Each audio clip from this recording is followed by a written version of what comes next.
하나님의 말씀은 우리 로마서 8장 1절 2절과 히브리서 10장 19절에서 23절 연달아 읽겠습니다. 로마서 8장 1절 2절 그리고 히브리서 10장 19절에서 23절까지 계속 읽습니다. 봉독합니다. 그러므로 이제 그리스도 예수 안에 있는 자에게는 결코 정죄함이 없나니 이는 그리스도 예수 안에 있는 생명의 성령의 법이 죄와 사망의 법에서 너를 해방하였습니다. 그러므로 형제들아 우리가 예수의 피를 힘입어 성소에 들어갈 담력을 얻었나니 그 길은 우리를 위하여 휘장 가운데로 열어놓으신 새로운 살 길이요 휘장은 곧 그의 육체니라. 또 하나님의 집 다스리는 큰 제사장이 계심에 우리가 마음의 뿌림을 받아 악한 양심으로부터 벗어나고 몸은 맑은 물로 씻음을 받았으니 참마음과 온전한 믿음으로 하나님께 나아가자. 또 약속하신 이는 믿으시니 우리가 믿는 도리의 소망을 움직이지 말며 굳게 잡고. 아멘. 할렐루야. 오늘도 우리 하나님께서 우리에게 주실 은혜를 사모하면서 함께 끝까지 예배드리고 나가길 원합니다. 오늘 아침 하늘문 일부 예배 때는 설교 본문이 히브리서 6장이었는데요. 6장 13, 14, 15절이었어요. 그런데 원장님이 이 말씀을 하시면서 오늘 제가 본문으로 잡은 이후에 말씀이 계속 나오는데 그것을 미리 다 하셨어요. 그래서 혹시 일부 예배 들으신 분은 가셔도 돼요. 저는 너무 신기했어요. 너무 신기해서 어저께 이제 말씀을 준비하는데 목요일 날 히브리서 10장에 있는 24, 25절을 잠깐 봤거든요. 그런데 제가 목요일 날 앞에 소망을 굳게 잡으라고 하는 그 말씀이 보이길래 그게 그날부터 계속 남아서 푸른교회 설교할 때 이 말씀으로 준비해야 되겠다고 다른 데 보지도 않고 어저께 토요일 날 이 말씀을 가지고 이제 10장 끝까지 계속 말씀을 본 거예요. 그런데 오늘 오니까 히브리서 말씀이었고 또 제가 사회를 봤거든요. 그리고 말씀을 들었는데 이미 그 뒤에 부분을 다 말씀하셔가지고 너무 신기했어요. 저는. 그래서 제가 우리 전사님에게 오늘 본문이 거의 같은 구절이라고 얘기를 했어요. 그래서 신통하고 영통하고 또 뭘 통하실지 이것에서 누구에게 뭐가 통할지 기대해 봅니다. 여러분 신앙생활은요, 특히 우리가 하나님을 믿는다는 것은 바로 알고 바로 고백하고 똑바로 행하는 거예요. 이 세 가지면 다 됩니다. 한번 따라해 볼까요? 바로 알고 바로 고백하고 똑바로 행동하고. 그 똑바로 행동한다는 건 앞에 있는 기준을 제외하고 또 다시 내 습관으로 한다는 게 아니라 앞에 바로 알고 바로 고백한 것에 따라 똑바로 행동한다는 얘기예요. 우리가 하나님의 말씀대로 그것을 기준을 삼아서 살아간다는 게 왜 힘드냐면 여지껏 살아왔던 우리들의 습관, 관습, 문화 이것이 우리 육신에 아예 배겨가지고요. 이 죄를 벗어나서 하나님 나라의 자녀가 됐음에도 불구하고 이 몸이 안 따라가는 거예요. 그래서 사도 바울이 표현한 것처럼 내 몸을 복종하게 한다는 의미는 굉장히 들어보면 바울의 고백만이 아니라 매일의 우리의 고백입니다. 이걸 치지 않으면 도저히 될 수가 없어요. 예수 그리스도를 믿고 주님 앞에 하나님의 자녀가 되기까지는 전적인 하나님의 은혜인데 예수 믿고 그 다음에 우리가 주님을 닮아가는 것은 매일같이 나를 복종시키지 않으면 하나님 앞에 예배조차 할 수 없는 존재입니다. 여러분 그러니 여기 나와 있는 것 자체는 매우 칭찬받으실 만한 일이에요. 앞뒤 좌우로 칭찬 한번 해주세요. 축하한다고, 잘 오셨다고. 성공하셨습니다. 왜냐하면 유혹이 보통이 아니에요. 세상에서 제일 큰 유혹은 아침에 깰 때 침대가 잠자리가 나를 잡아당기는 유혹을 이겨내기가 너무 힘듭니다. 저도 어떨 때는 피곤하면 이 알람을 요즘 스마트폰으로 다 맞추잖아요. 깨워보면 알람 스마트폰이 한 5, 6개가 있어요. 예를 들어 5시, 6시에 일어나잖아요. 그 6시 15분에 맞춰놓고 15분 단위로 맞춰준 게 거의 7시예요. 여러분 땡겨요. 그런데 하늘에서도 동시에 땡겨요. 그래서 우리가 일어나는 거예요. 중력은 우리를 깔아앉게 땡기잖아요. 근데 하늘에서 그거를 이겨내도록 또 당겨줘요. 그러니까 우리가 그 힘을 뚫고 여기까지 와서 오늘 우리가 이 말씀을 통해서요, 바로 알고 바로 고백하고, 그리고 똑바로 그 우리에게 주신 말씀의 기준대로 살아가는 우리가 되기를 소원합니다. 자, 먼저 우리가 확인해야 될 사실이 있어요. 본문을 통해서 첫 번째로 우리가 확인해야 될 사실 두 가지가 있는데, 첫째는 본문의 19절에 보니까 예수의 피를 힘입어 성소에 들어갈 담력을 얻었다고 말씀하고 계십니다.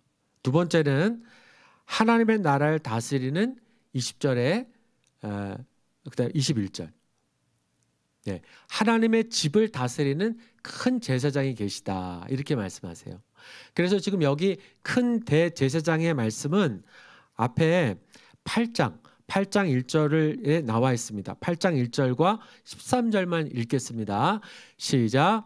지금 우리가 하는 말의 요점은 이러한 대제사장이 우리에게 있다는 것이라. 그는 하늘에서 지극히 크신 이의 보좌 우편에 앉으셨으니, 예수 그리스도를 말씀하는 겁니다. 8장 13절. 새 언약이라 말씀하셨음에 첫 것은 낡아지게 하신 것이니 낡아지고 쇠하는 것은 없어져 가는 것이니라.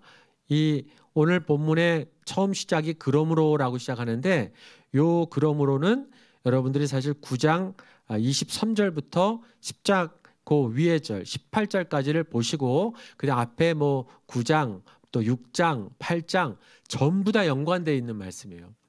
어떤 성경보다도 히브리서는요, 처음부터 끝까지 한 줄로 관통이 됩니다. 그냥 한 줄로.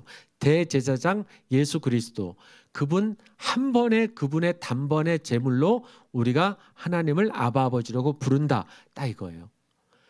여러분, 율법은 말입니다, 율법 시대에는 뭐가 문제였냐면 죄를 질 때마다 제사를 져요. 근데 사람들이 죄를 질 때마다 제사를 지내는데, 그러면 그 제사를 지내는 이유는 그 죄를 사함받는 거잖아요. 또 하나의 교훈은 다시는 죄 짓지 말자라는 걸 결단하는 거예요. 그런데 매번 죄를 져요. 그래서 계속 죄를 져요.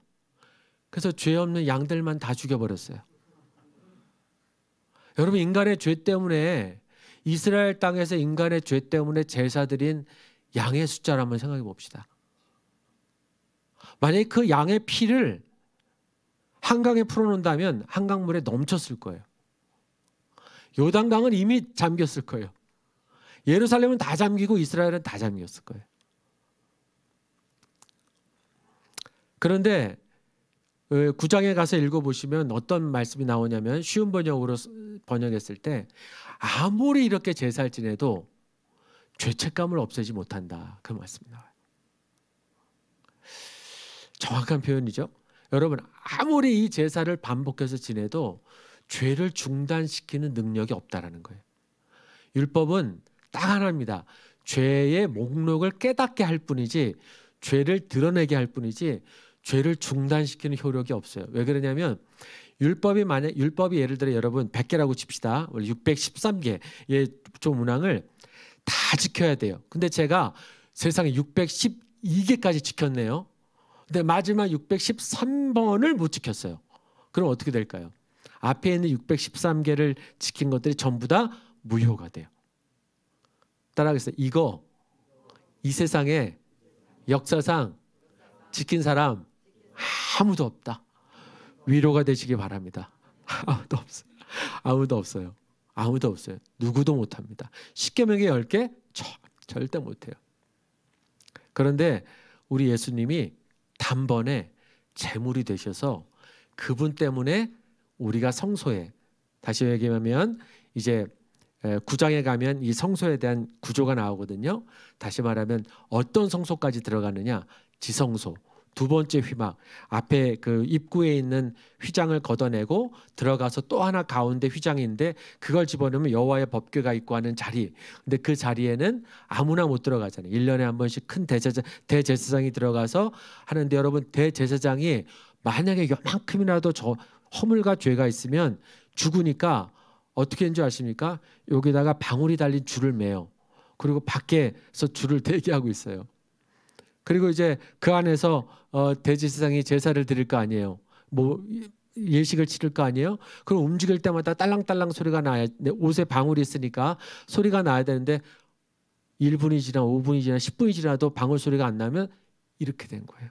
죄 때문에. 그럼 뒤에서 끌고 나오는 거예요. 처참하게 끌려 나와요, 시신이.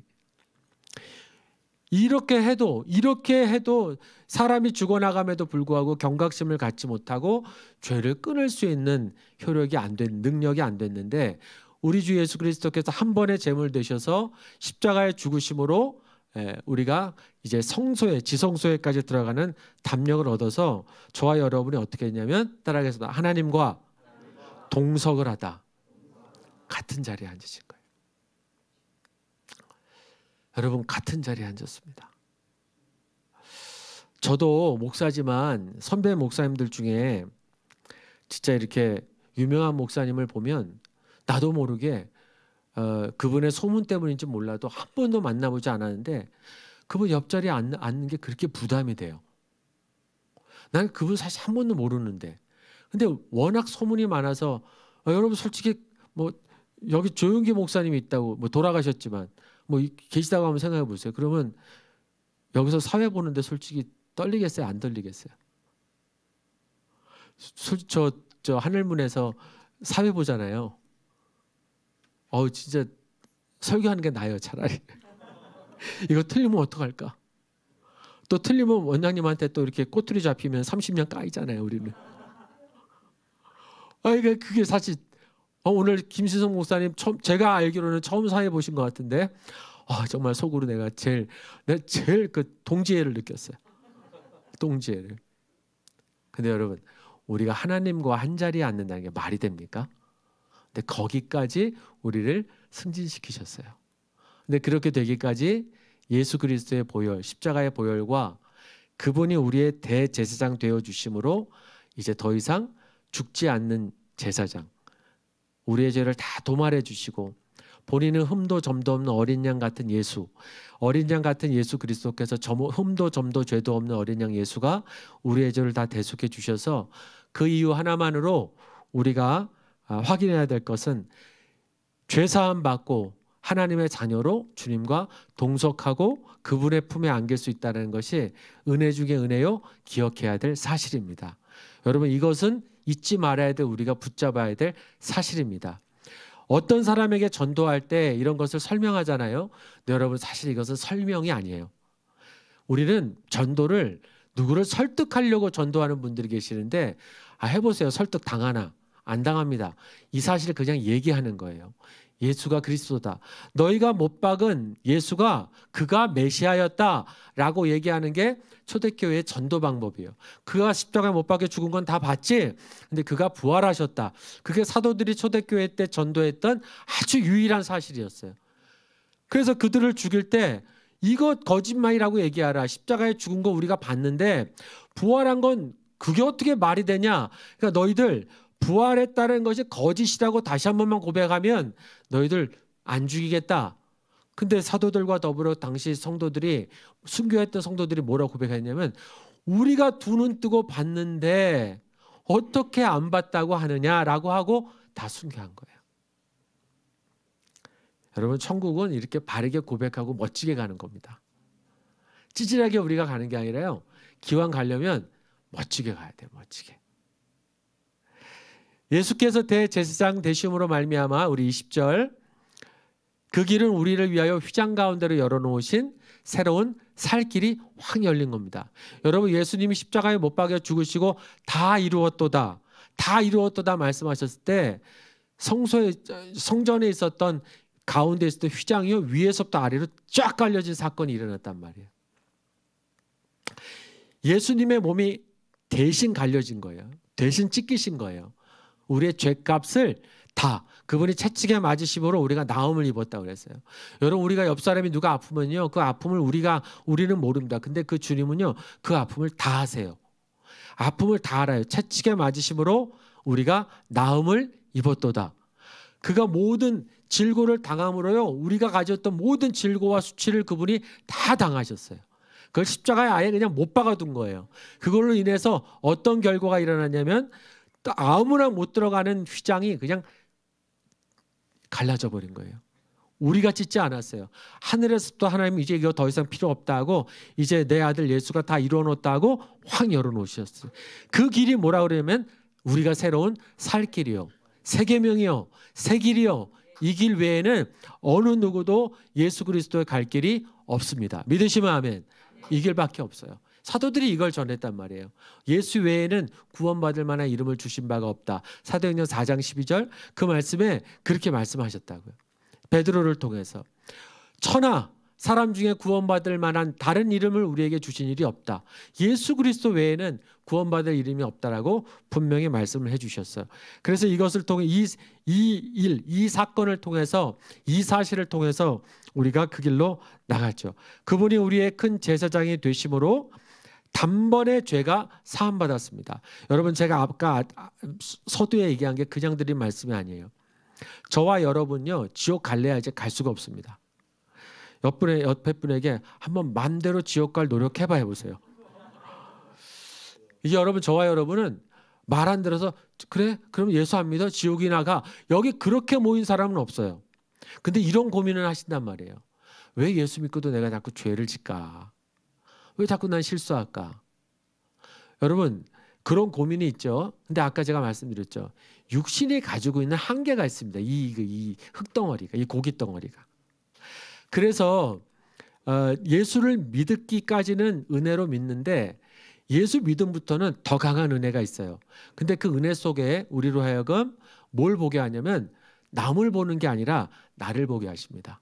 그래서 예수님이 남의 눈에 있는 그게 우리 육신의 이 죄성을 아직 씻어내지 못하는 사람들이 우리가 가지고 뭐냐면 내 눈에 있는 이만한 죄의 들보는 못 보면서 기둥을 못 보면서 남의 눈에 있는 요만한 티를 보고 비난하는 거예요. 진짜 이 신보가 문제죠. 무슨 시력이 이런 시력이 어디 있을까? 하여튼 시력이 참 이상해요. 우리의 시력은. 여러분 내 눈에 기둥이 있다 보세요. 그럼 자 손가락으로 눈에 한번 이렇게 대보세요. 이게 기둥이라고 돼. 앞에 보입니까? 네, 이렇게 해야 옆에 조금 보이는데 정확히 안 보여요. 이 시력으로 남의 티를 볼 수 있다 그러면 그 사람은 사람이 아니라 로봇이에요. 600만 불의 사나이든 소모주든 아 이거 우리 시대 영화구나. 모르겠구나. 아시는 분은 아시죠? 기계인간이 여기 터미네이터예요. 터미네이터. 이러고도 볼 수 있다? 말이 안 되는 거죠. 근데 이러고도 우리는 봐요. 남의 티를 어쩌면 그렇게 잘 이렇게 꼬집어내는지.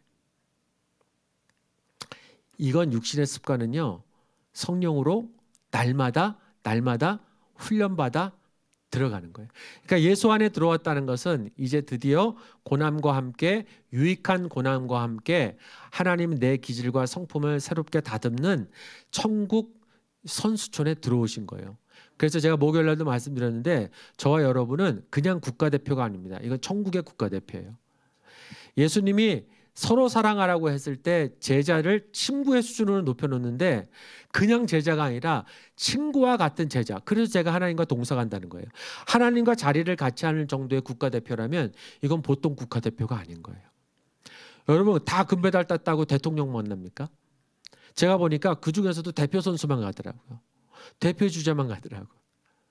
하나님 나라가 그래요. 사실 아무나 다 가고 싶어서 가는 게 아니고 그분의 택하심에 의해서 시작되고 그분의 부르심에 의해서 시작되는데 우리가 예수 그리스도가 우리에게 있어서 잊지 말아야 될 건 그럼에도 불구하고 죄는 천국 갈 죄가 다시 부활하는 게 아니라 이 죄는 완전히 예수님으로 인해 우리도 끝났습니다.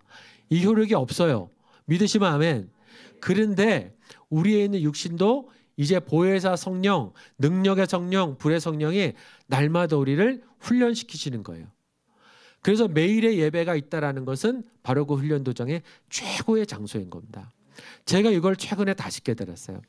목요일 날 설교 담당하는 날 아침에 제가 전에 있던 교회 권사님 한 분이 제가 있을 때 무슨 일이 있을 때 저를 참 도왔던 분이거든요. 오랜만에 전화가 왔어요. 근데 내가 그분을 통화할 때마다 그 교회에서 뵐 때마다 그분하고 느낀 게 뭐였냐면 저분은 사명이 있는 사람인데 왜 저러고 살까 했는데 진짜 그랬더라고요. 얼마나 많이 서원을 했는지 몰라요. 선교 서원을.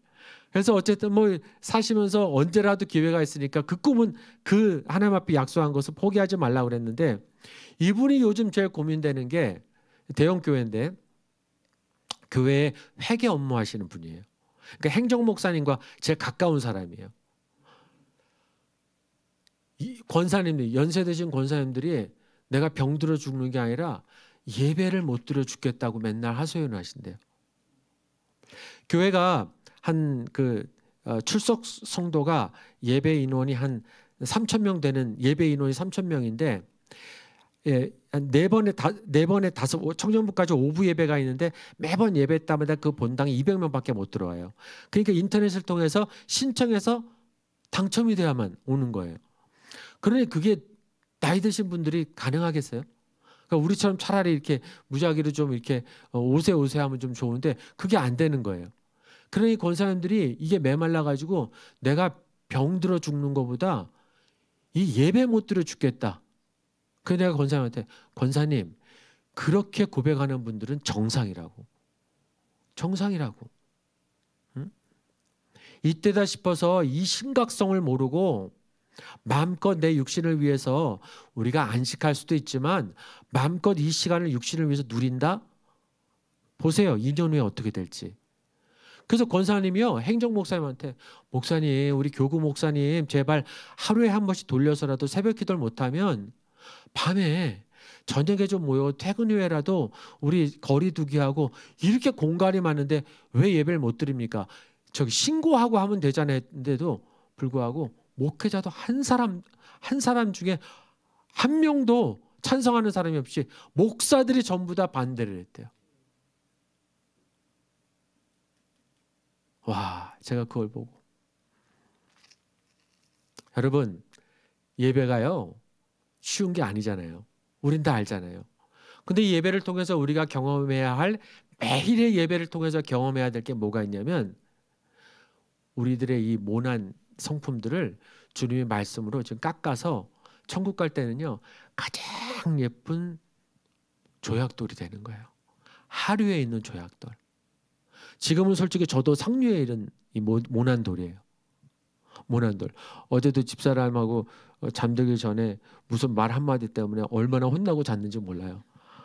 요즘 갱년기가 오니까, 여자가 아내가 갱년기가 올 때 남편은 이거 뭐라고 설명해야 될지 모르겠어요. 에너지가 너무 빠져가지고 대꾸할 힘도 없더라고요. 집사님 그런 거 맞나요? 좀 여쭤보고 싶어요. 상담이 좀 필요해요. 저도 요즘에. 근데 제가 좀 자면서 느낀 게, 평소 같았으면 내가 이 말에 벌써 한바탕 싸우고 잤을 텐데, 내일이 주일이라 그러기도 했지만 이것 보니 뭐 좀 됐을까 이 생각은 안 했어요. 괜히 이러다 또 교만 막이하게 당할까 봐.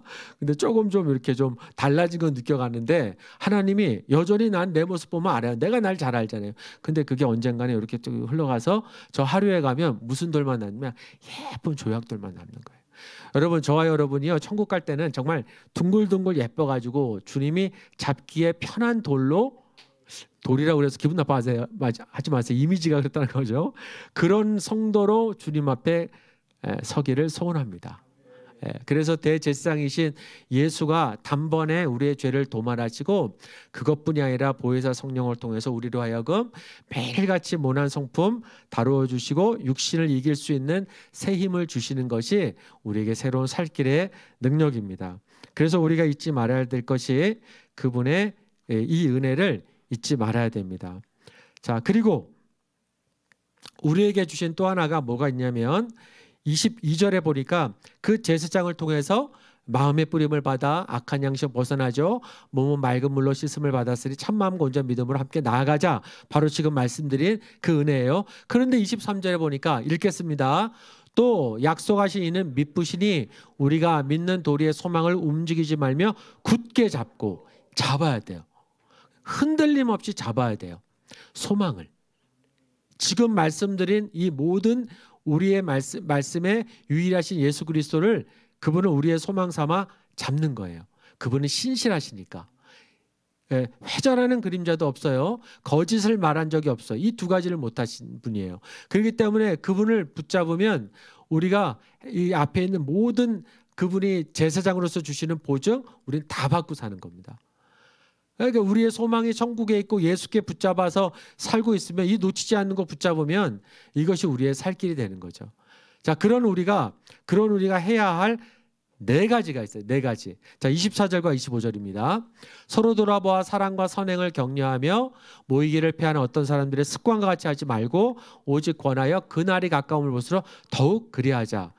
강도를 높이란 말이에요. 예, 코로나로 인해서 대면은 힘들었는데 우리 하늘문은 어떻게 했습니까? 우리 성남 프림교회 또 어떻게 했습니까? 또 이 와중에 양산이 생길 걸 어떻게 알았습니까? 근데 이럴 때마다 더 그리했죠. 방법을 어떻게 해서라도 모이는 걸 패하진 않았어요. 그런데 비결이 24절에 뭐가 있냐면 24절에 서로 돌아보래요. 서로. 요한복음 13장과 15장을 오늘 꼭 가서 읽어보십시오. 그러면 거기에 예수님이 세 계명을 주십니다. 그게 세 계명이 뭐냐면 서로 사랑하라예요.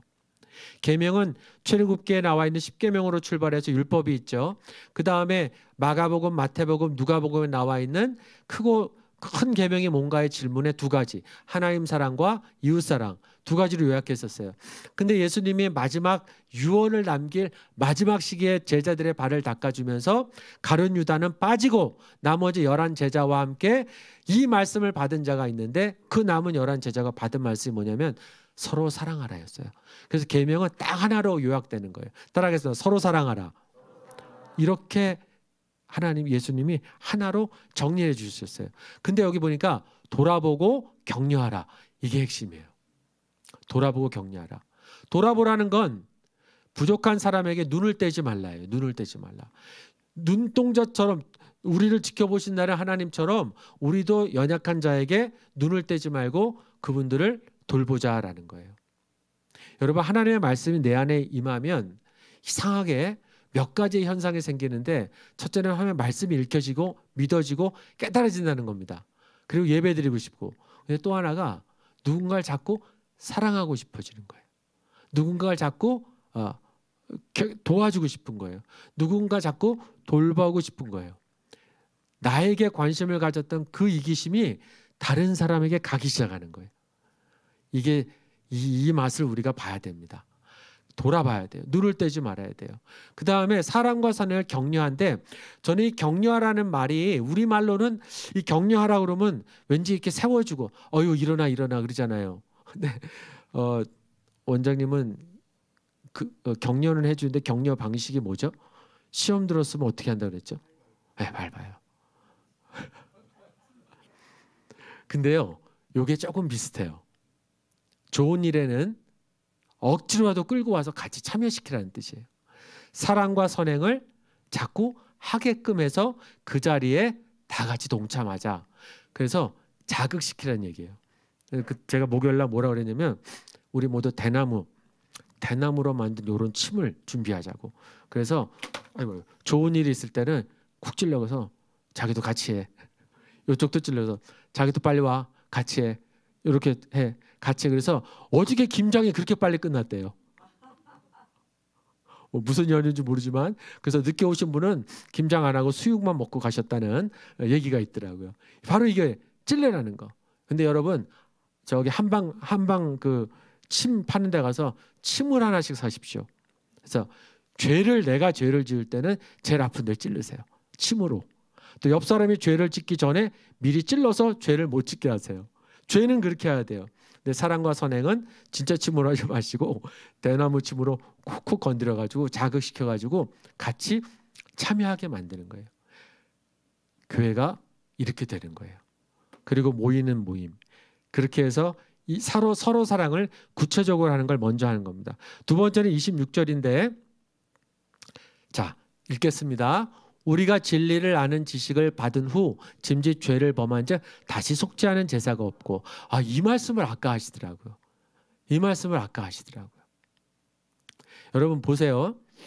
26절부터 31절을 여러분들이 보시면서 두시면 좋겠는데, 자, 따라하겠습니다. 더 이상 의도적으로 죄를 반복하지는 말자. 자, 여러분 육신을 입었기 때문에 실수할 수 있습니다. 그래서 지금보다 지은 죄보다 앞으로 지을 죄가 더 많은 것이 우리의 한계예요. 그거 인정하셔야 돼요. 근데 말씀을 받고도 내가 일부러 죄를 짓는 길로 또다시 간다면 내가 말씀을 안 듣고 경홀히 여긴다는 거예요. 그것 때문에 하나님이 힘들어 하시는 거예요. 내가 죄를 지을 수 있는 연약함이 있다는 걸 하나님이 알고 보혜사 성령을 보내주셨는데, 그게 아니라 의도적으로 죄를 짓는다는 건 의도적으로 들은 말씀을 옳은 길로 들어 왼쪽으로 보냈다라는 거예요. 그 태도가 문제가 되는 거예요.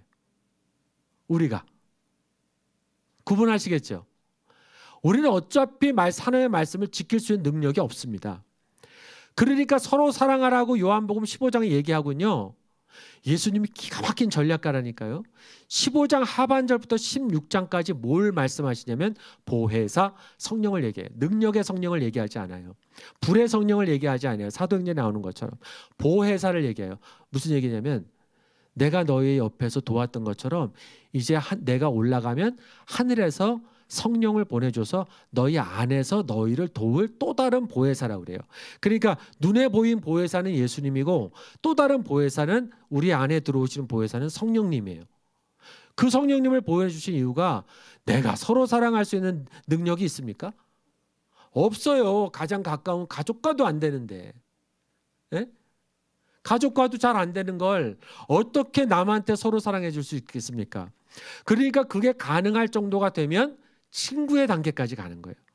종에서 제자에서 친구까지 가는 건 그거예요. 근데 여러분, 제가 히브리서 말씀을 보면서 이 26절부터 31절까지의 말씀 중에는 27절 확인하고 가겠습니다. 오직 무서운 마음으로 심판을 기다리는 것과 대적하는 자를 태울 맹렬한 불만 있으리라. 모세의 법을 폐한 자도 두세 증인으로 말미암아 불쌍히 여김을 받지 못하고 죽었거든. 두세 증인만 있으면 하물며 29절 다 같이요. 하나님의 아들을 짓밟고 자기를 거룩하게 한 언약의 피를 부정하는 것으로 여기고 은혜의 성령을 욕되게 하는 자가 당연히 받을 형벌은 얼마나 더 무섭겠느냐. 너희는 생각하라. 옆에 분에게 생각하십시오. 한번 해주세요. 이 단어가 되게 중요해요. 여러분 보세요. 자, 저와 여러분 여기 29절에 해당하는 사람은 분명히 없습니다. 근데 이 얘기를 왜 했냐면, 그리고 히브리서에 한 번 타락한 자, 성령에 참여하고도 타락한 자는 다시 그 회개할 기회를 얻지 못한다 그랬죠. 왜 그러냐면 주변에 이런 사람들이 있었단 얘기예요, 지금. 그러니까 하나님이 내 백성 보호하려고 강력한 경고의 메시지로 얘들 사용하는 거예요. 이걸 잘 생각해 보세요. 이걸 보고 어떤 사람들은 그럼 한 번 예수 믿어서 천국 가는데 그게 바뀐다는 걸까? 오해하시면 안 되는 게, 한 번 예수 믿은 걸 내가 믿었어요? 하나님이 믿게 해주셨어요? 그러면 하나님의 능력으로 믿었다면 그 효력이 영원합니까? 제한적입니까? 아니, 하나님의 능력으로 보면 영원하잖아요. 내가 아니니까. 그러니까 여러분, 우리가 구원받았다면요, 정말 구원받은 사람 이 자리에 갈래도 못 가요. 주변에 있었어요. 닮아갈까 봐, 미혹당할까 봐, 유혹받을까 봐. 아주 최고의 강력한 기준을 가지고 얘기하는 겁니다. 저건 실제로 저렇게 됐죠. 데마 같은 사람들, 알렉산더와 후메네오와 같은 이 바울의 제자들 다 이런 유였어요. 대부분이. 근데 그런 사람 대표 인물 말고도 얼마나 많은 사람들이 교회를 핍박하고 전에 예수 믿었다고 하지만 예수 아들 짓밟고 언약의 피를 부정하고, 오늘 본문의 시작이 예수의 피를 힘입었다고 그랬잖아요. 그걸 부정해요. 그걸 부정하는 거예요. 은혜의 성령을 욕되게 하고 하나님의 주신 모든 도구를요 다 부러뜨려 버렸어요. 스스로 부러뜨려 버리고 스스로 버려버리고 이제 내 거 삼지 않았어요. 그런 사람들이 받을 형벌은요, 원래 있었던 저주의 형벌을 그대로 형벌에 다이빙을 다시 해버린 거예요. 여러분, 예수 안 믿으면 저주 상태로 남아있는 겁니다. 저주 받는 게 아니에요. 원래 저주 상태예요. 왜냐하면 사탄의 자식이고 마귀의 자식이라고 그랬으니까. 근데 예수 믿으면 이 사망의 늪에서 우리가 건진 받은 거예요. 근데 이것을 만약에 내가 거부한다, 다시 저기로 다이빙해서 들어가는 거예요. 그 형벌이 얼마나 무섭습니까? 생각해 보라는 거죠. 하나님의 공동체를 지키기 위해서요. 최고의 강도 높은 말씀으로 경고하시는 거예요. 정신 차리라고. 마귀가 이 정도로 공격한다고. 30절. 원수 갚는 것이 내게 있으니 내가 갚으리라 하시고 또다시 주께서 그의 백성을 심판하시리라. 모든 원수 갚는 것 심판의 권한 하나님이 있습니다. 31절. 살아계신 하나님의 손에 빠져들어간 것이 무서울진저. 32절. 자, 전날에 너희가 빛을 받은 후에 고난의 큰 싸움을 견뎌낸 것을 생각하라. 32절부터 34절까지 이제 세 번째를 보는 건데 뭐냐면 복음으로 인해 고난을 통과한 사람과 사귀라는 거예요. 여러분 우리가 영적 싸움 한다고 그러잖아요. 근데 저도 목사였지만 영적 싸움을 설교를 얼마나 많이 했겠어요. 근데 그 실체를 몰랐던 거예요. 와서 보니까. 그럼 저에게 영적 싸움의 실체를 알게 한 사람이 누굴까요? 원장님의 말씀 통해서 주신 하나님의 말씀과 여러분들이라는 거예요. 먼저 그렇게 싸워가는 사람들이 있었기 때문에 내가 그런 어떤 행위를 본 게 아니라 그것의 능력을 보기 시작한 거예요. 그러니까 처음에 신기하고 부럽고 나도 그렇게 해야지 하다 보니까 그렇게 땡겨라는 말이 무슨 말인지 알게 되고 싸우라는 것이 무슨 말인지 알게 되고 그냥 들어가게 되는 거예요. 고난의 큰 싸움을 견디어 싸운 사람들과 형제가 돼야 돼요. 친구가 돼야 돼요. 33절. 비방과 환난으로서 사람에게 구경까지도 혹 이런 형편 있는 자들과 사귀는 자가 되었으니 34절에 너희가 갇힌 자를 동정하고 너희 소유를 빼앗기는 것도 기쁘게 당한 것은 더 낫고 영구한 소유가 있는 줄 알미라. 이 이유 때문에 그들과 함께 하면서 같이 싸우고 견디는 거예요. 할렐루야. 같이 싸우고 견디는 거예요. 옆에 사람 손은 잡지 마세요. 근데 손은 악수 한번 멀리서 이렇게 악수 한번 해주세요. 내 옆에 있어서도 고맙다고. 아, 정말 당신 덕분에 내가 여기까지 왔고 싸우고 견디었노라. 주님이 우리에게 보내주신 천사는 저기 날개 달린 분이 아니라 옆에 분이라니까요. 나보다 먼저 싸워주는 사람도 있었기 때문에 목사임에도 불구하고 난 새로운 세상을 본 거예요. 암송하는 말씀이 아니라. 사귀는 거 중요합니다. 서로 사랑 구체적으로 하라. 더 의도적으로 죄를 반복하지 말고 생각해 보라고. 그 다음에 복음으로 인한 고난을 통과한 자들과 사귀고 마지막으로 35절과 36절인데요. 인내로 언약은 성취된다. 기억하셔야 돼요. 오늘 아까 원장님이 다 얘기하셨으니까 일부 예배 오늘 가서 꼭 들어오세요. 그러므로 너희 담대함을 버리지 말라. 이것이 큰 상을 얻게 하느니라. 너희에게 인내가 필요함은 너희가 하나님의 뜻을 행한 후에 약속하신 것을 받기 위함이라. 여러분 하나님의 뜻을 행한 후에 오늘 일부 예배 들으신 분 제목 뭡니까? 산봉우리 후에 역사가 일어난다고. 노아의 홍수 아라랏산의 방주가 멈춰도 걸려서 멈춰 있어도 바람이 불고 비가 감해서 다 됐다고 문을 연 게 아니라 비둘기를 통해서 마지막 그 검증하고 또 검증하고 또 검증하고 된 다음에 주님이 문을 열어 주실 때 하늘에서 비를 멈추고 구름 거쳐주고 문을 열어 주실 때 나와요. 근데 그 증표가 산봉우리가 훤히 보일 때 그때까지는 인내하고 기다리라고. 아까 일부에 있었던 하늘문 일부에 있었던 예배 히브리서에도 똑같은 본문이 나옵니다. 근데 여기 또 반복이 돼요. 히브리서는 이래서 편하고 좋은 책이에요. 하나님의 뜻을 행한 후까지 약속하신 성취함을 받기 위해서는 우리가 인내하고 끝까지 인내해야 됩니다. 여러분 그래서 이 인내하기 위해서 옆에 분이 중요한 거예요. 같이 가야 돼요. 그래서 서로 돌아보고 자극을 시켜야 돼요.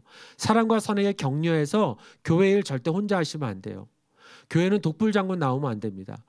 맡은 분야를 최선을 하는 건 좋은데 다 같이 일해야 돼요.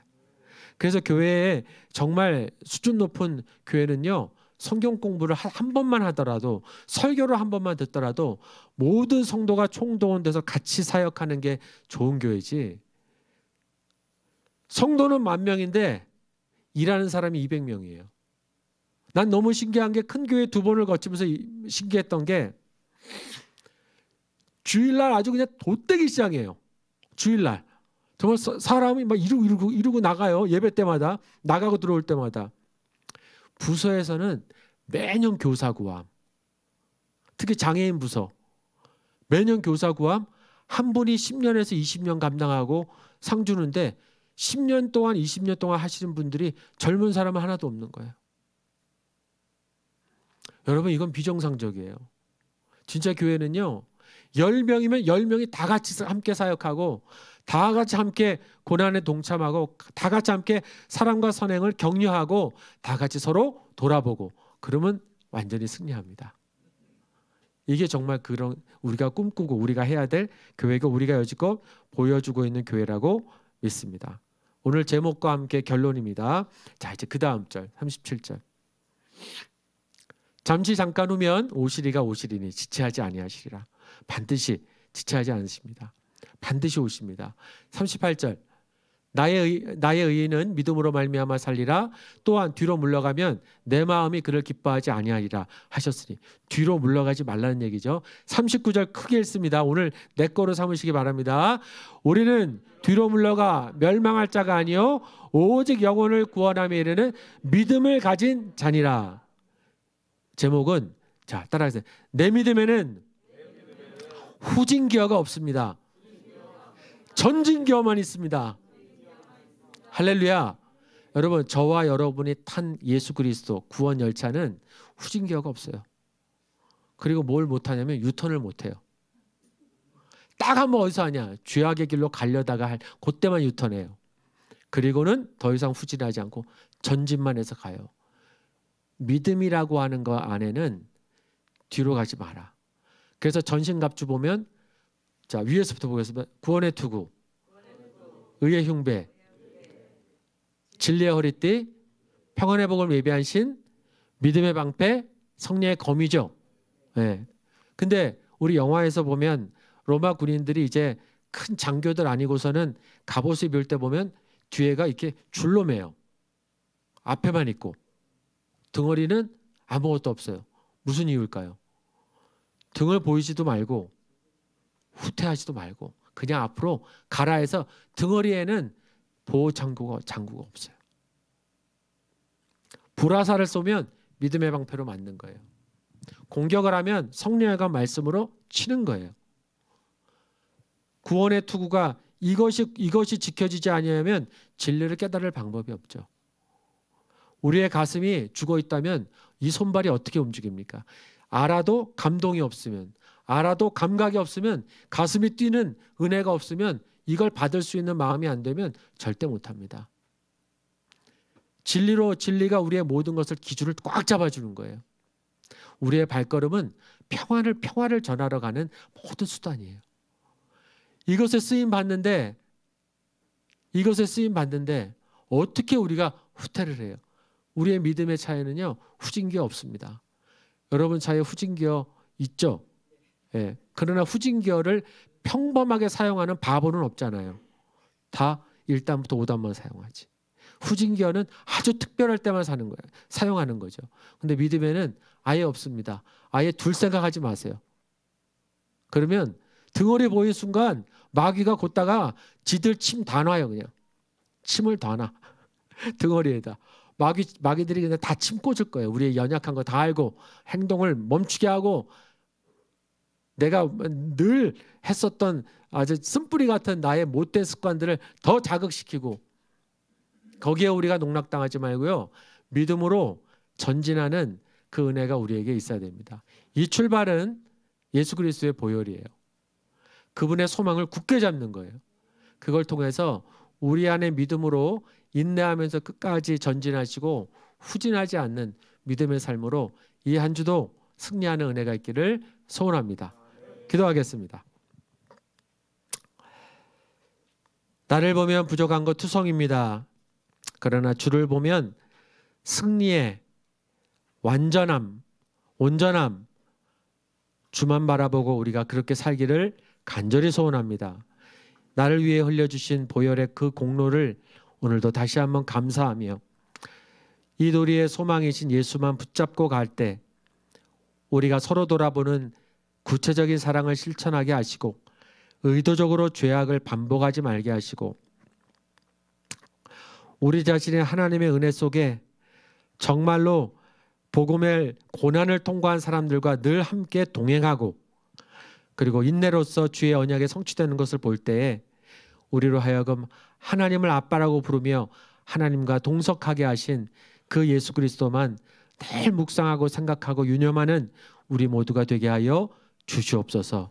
감사와 영광을 주께 돌리며 예수님의 이름으로 기도드립니다. 아멘. 이제는 우리 주 예수 그리스도의 은혜와 하나님의 크신 사랑과 성령님의 세심한 돌보심과 보호하심이 예수의 피를 힘입어 성소에까지 이르러 소망의 우리 주 예수를 붙잡고 사는 우리 푸른교회 성도님들과 그 가족 그리고 우리 모든 형제된 교회들의 인생들과 이 나라 이 민족과 열방 모든 교회 가운데 이제부터 영원토록 함께 하시기를 간절히 축원하옵나이다. 아멘.